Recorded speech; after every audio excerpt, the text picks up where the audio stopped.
peut arriver.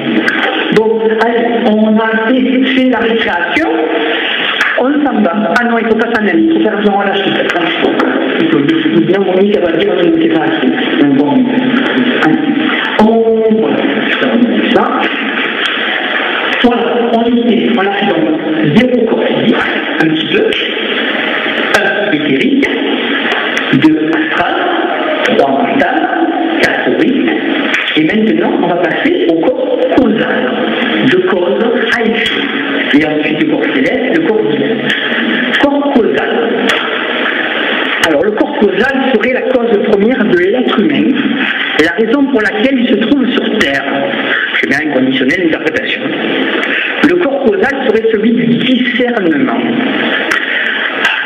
Alors, là c'est spécial. Quand on parle de discernement, on pourrait penser à peser le pour, peser le contre, le livret du blé, du faux du vrai.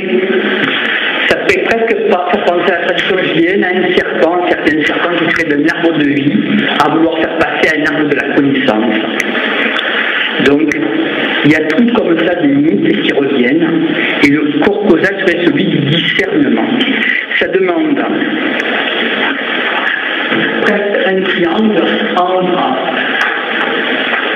la psychologie, le social, avec l'autrui, et aussi historico-économique. Il serait aussi imbriqué là-dedans, le corps donc causal. En plus, je vais rajouter autre chose, celui du spirituel. C'est vrai que ça demande encore un effort, le corps causal. Dans le corps causal, il y aurait le niveau noumédal qu'on appelle, c'est-à-dire la perception de la pure essence des choses, détachée de leur phénomène, de la subjectivité de l'âme. Donc ici, on se met dans le corps physique, du 1 au 0, du 1 au 4, on serait donc dans l'âme. Et le corps causal serait l'intermédiaire, le 5, le corps causal, entre l'âme et l'esprit. Il serait intermédiaire. Après, c'est un problème de vocabulaire, un problème de communiquer aussi. Moi, je vous le dis avec mes mots MOTS de Marco. Voilà. Après, dans la tradition égyptienne, il y a différents corps aussi. Dans la tradition hindouiste, il y a différents corps. Dans d'autres cultures, il y a différents corps. Ils n'ont pas tous les mêmes appellations à la lettre. Mais dans l'état d'esprit, il y a un peu cette manifestation, un peu d'évoluer dans des corps plus larges. Ici, corps physique et corps éthérique imbriqué, astral à peu près à 20 ou 30 cm, mental un peu plus loin, aurique un peu plus loin, causal, céleste à peu près à 80 mètres du corps, et divin un peu plus large, simplement pour donner des dimensions grosso modo, mais c'est une dimension. Et tout bouge. À nous, peut-être, de réorienter l'ovoïde dans la partie supérieure. En danse plastique, regardez l'ovoïde, voyez. Et là, l'ovoïde est là aussi. J'ai plus un ovoïde ici. Après, dans ce contemporain, tout ça, c'est intéressant dans les énergies. Dans les énergies, on peut éventuellement faire une chose avec un instrument du corps, avec des énergies, transmettre de l'énergie. Tout ça, ça se fait en danse contemporaine. Ça existe. C'est pas besoin de faire un handicap tous les jours, ou de se tuer à vouloir faire des choses de tape à l'œil, alors qu'une danse, c'est pas une danse intérieure. Tu ne danses pas en tant que nudiste, tu danses avec autrui. La communication. On dit que le corps causal représenterait le niveau d'évolution et de liberté de la personnalité de l'individu. Il trouverait son origine dans une genèse lointaine, qu'on dirait, et primordiale pour les âmes de groupe, ce qu'on appellerait un être humain glorifié. Ça, c'est peut-être intéressant de faire attention avec le côté un peu sectaire. Quand on appelle âme de groupe, c'est délicat. C'est aussi par rattaché à une religion, ça paraît très difficile à comprendre. C'est quelque chose qui serait plus vaste. Ce ne serait pas rattaché à un cloisonnement, mais quelque chose de plus général. Vous savez, l'univers, c'est pas petit, c'est infini. Alors effectivement, il y a des choses qui peuvent se passer et que nous, on n'aurait pas conscience, ou si on en avait conscience un petit peu, peut-être on ne serait pas comme les autres, on verrait la vie d'une autre façon, on verrait une philosophie d'une autre façon, ce qui impliquerait peut-être d'être un peu plus tolérant. Jusqu'à quand? Jusqu'à quand être tolérant? Mais je pense que ça vaut la peine. C'est vrai que c'est difficile. La difficulté entre s'approprier autrui et de donner de l'information, ça existe. Savon de Provence, Michel Nostradame, cité Nostradamus, Nostradamus, nous donnons ce que nous avons, nous partageons notre savoir. Nous partageons notre savoir. Nostradamus, nous donnons ce que nous avons. Michel de Nostradame a utilisé ce nom, il a choisi. Il n'a pas dit, on appelle Nostradamus, et c'est correct. Il a dit autre chose dans son interprétation de l'esprit. Nous partageons ce que nous avons. Mais quand, et ça c'est intéressant, avec les failles du temps, on peut peut-être se déplacer. D'où le corps astral, faire des voyages, un voyage astral, ou pourquoi pas avec des cristaux, pour aller dans un autre endroit, voir une autre civilisation, rencontrer d'autres entités, pourquoi pas.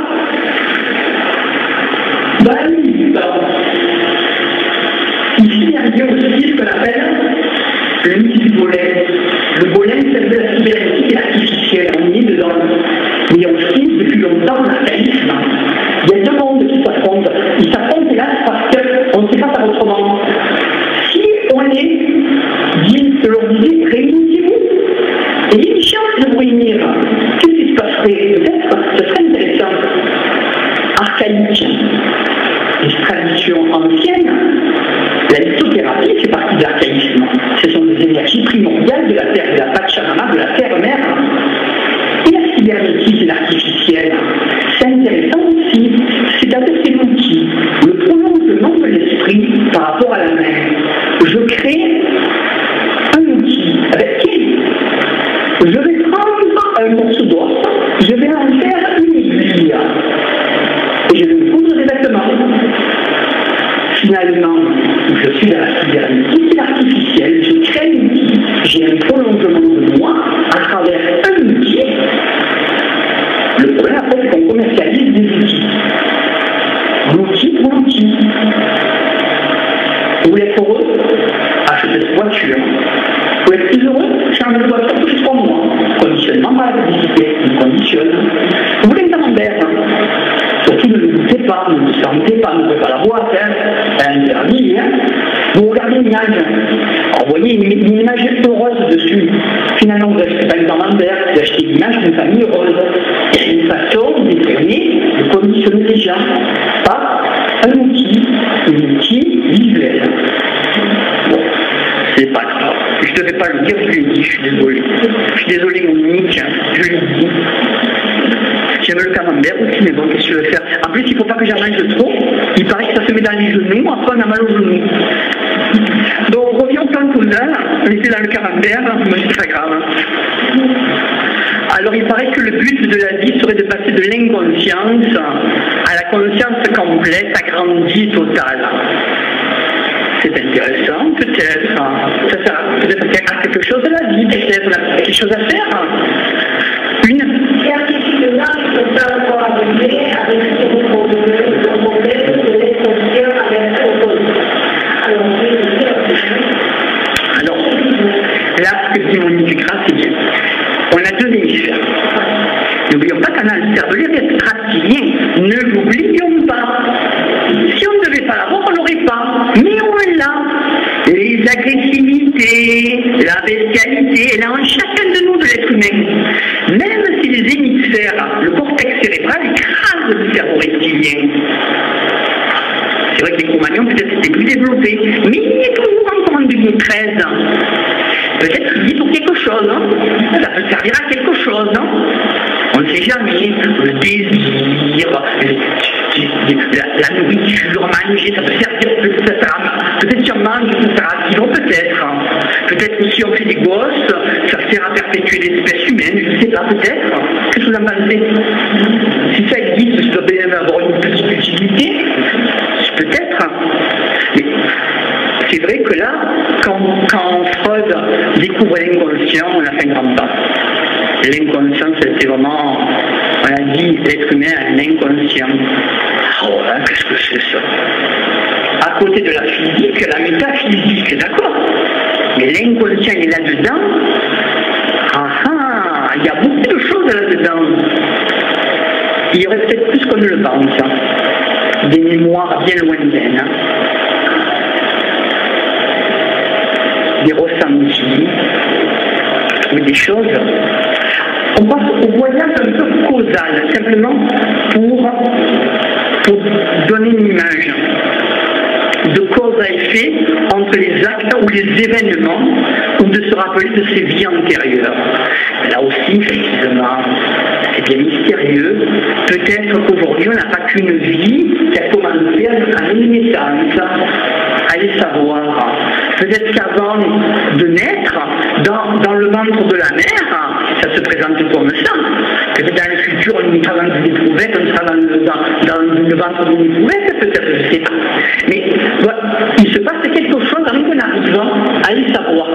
Mais peut-être même avant qu'on arrive, il se passe beaucoup de choses. Est-ce qu'on peut dire qu'un voyage astral qu'on fait dans le passé, je me retrouve peut-être à une année, à l'année Sarno, et je vois des choses, je perçois des choses, ou je me retrouve à l'année 5200, et je peux percevoir et voir des choses. Comme je suis au présent, je peux voir et percevoir des choses. Parce que le carpe diem, c'est un gros travail aussi à faire peut-être dessus. Il se passe des choses en ce moment entre nous. C'est pas qu'entre nous. Il y a beaucoup de choses qui se passent. Passer de l'inconscience à la conscience complète. Il en faut du Doliprane. Le rêve de Marco, peut-être, son point de Doliprane. Bon, je ne vais pas faire la remarque dans le des fois, on peut se dire que les choses, il ne faut pas se fier aux apparences, peut-être. Vous croyez qui vous êtes, on croit qui on est, mais peut-être on est peut-être quelque chose de différent.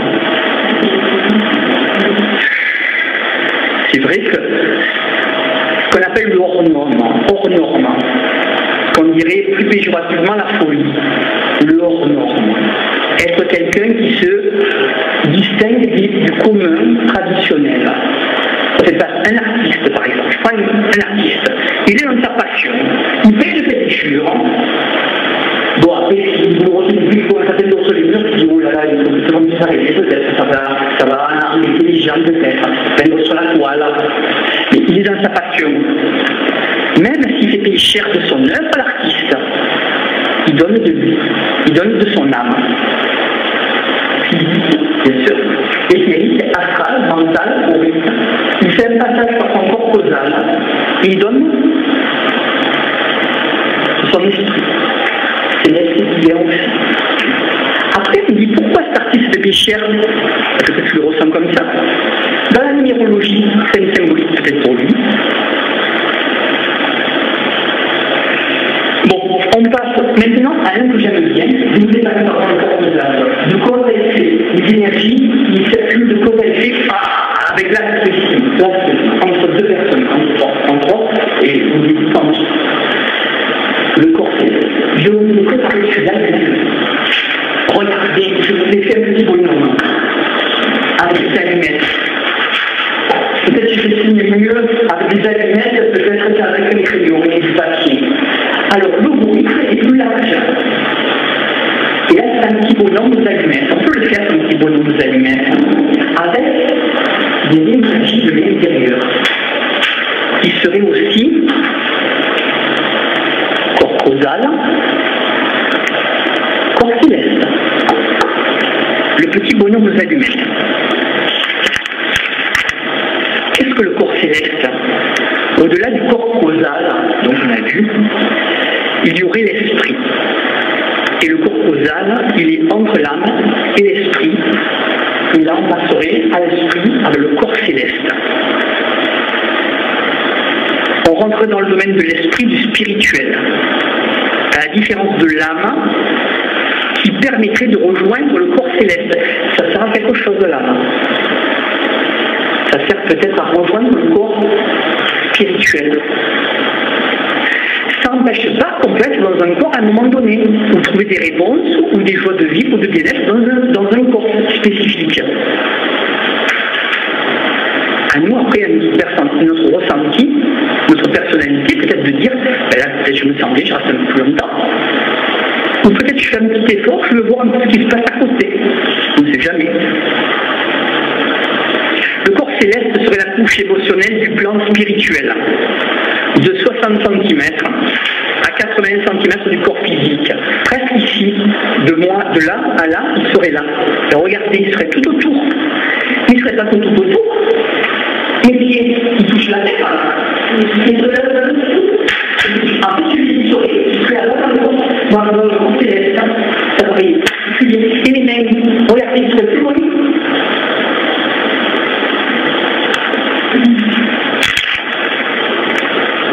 On peut sentir qu'on serait connecté à tout l'univers, peut-être. Nous voyons la lumière et l'amour dans tout ce qui existe. Alors effectivement, ça vaut la peine de donner sa chance à ce que ça existe. Pas dire que ça n'existe pas, mais donner aussi la chance que ça existe. C'est pas parce que quelque chose qu'on ne le voit pas qu'il n'existe pas. Quelque chose comme l'électricité.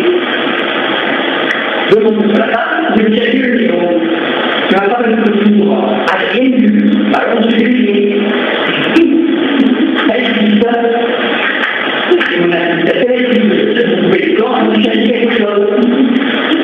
On le voit pas, mais croyez-moi, ça chauffe. Si ça chauffe beaucoup, une petite tourmaline dans la poche, ça aide bien pour une protection. Ou si on se trappe une châtaigne, mettre la main dessus, la tourmaline est noire. Et le mal, il les capte et vous laisse tranquille. Et vous lui diffusez du bien. Pas spécialement coupe-feu, plus par rapport à l'électricité. Par exemple, dans les prises. En Chine, vous avez, dans les prises des maisons, on met de la tourmaline noire. Ah, c'est pas gratuit. Ça coûte quelque chose. Si on le pèse, il y a des grammes. Ça pèse quelque chose. Il faut quand même aussi penser que les minéraux, il faut aller les chercher. Il y a des êtres humains qui risquent leur vie pour aller chercher ça. Pour chercher ces pierres précieuses ou semi-précieuses. Il y en a qui montent dans la montagne, qui se tuent dans la montagne. On n'entend pas souvent, mais ça arrive. La partie du jeu, ça pèse son poids. Dans les mines, il y a des gens qui ne se protègent pas des voies respiratoires, qui descendent au fond des mines pour aller chercher des opales, des petits pointis. Leur espérance de vie, c'est pas la même que la nôtre. Alors si vous avez un cristal acheté, n'allez pas négocier le prix. On vous dit ce prix, faites le chèque, est content. On vous l'amène sur place d'or et d'argent. On vous l'offre. Vous n'avez pas à faire le voyage pour aller à l'autre bout du monde pour le trouver. On vous l'offre. Ça, c'est vrai que c'est spécial. Il n'y a pas de possibilité d'imitation sur le